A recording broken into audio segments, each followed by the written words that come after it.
I'm Celine, real estate broker in Washington State, ready to help you buy, sell, and invest in real estate. I'm Jeff Miltenberger with NFM Lending. Been doing this for 30 years and love helping clients create wealth through real estate. So, as we are trying to help our buyers navigate through this questionable market, we wanted to see what people are actually asking. So, I went to the artificial intelligence, ChatGPT, and found the top 7 questions that home buyers are asking.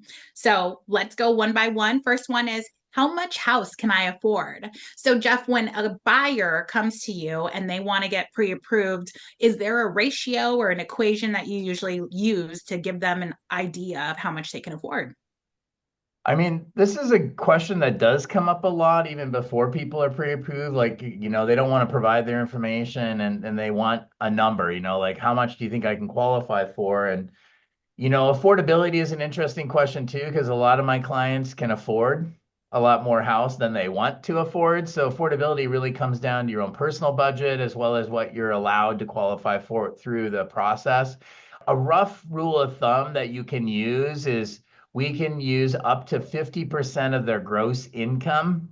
So that's before they take the income tax out of it, your deductions and stuff. We use the gross income. So if you make $100,000 a year salary, your gross income is 100,000 versus your after tax is going to be a lot lower. So if you make $100,000 a year, it's just over $8,000 a month. 50% of that is $4,000.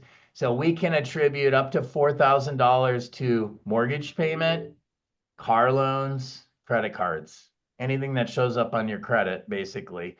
So, if you have a $4,000 a month budget and you have a $500 a month car loan, and all of a sudden you only have $3,500 left for your mortgage payment, that's roughly around $450,000 house. So it's not a huge amount, but there's still, some opportunities out there for that. That's just a rough idea. The bottom line is we factor income differently. People think about their income differently. So to make a guess like that on any level really is kind of doing a disservice to everybody involved in the process. So it always makes sense to just go through the whole process and get pre-approved so you know Yep. exactly where you stand.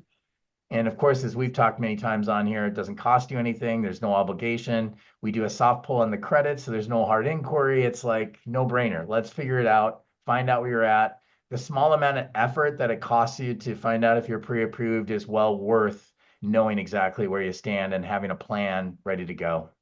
So basically, if I want to know how much I can afford, just get pre approved, go through the pre approval Yeah, process. the long story short is that because we can estimate all day long, but until we actually have everything we need to make that assessment, that number could swing by $100,000. Literally, like it could be all over the place depending on how much income we can use and so on. Perfect. All right, guys. So just get pre approved. You have a debt to income ratio that you can use, but at the end of the day, it's better to use the numbers that you're actually working with. So talk to Jeff and I, and let's get you pre approved and get you into your next home. Yes.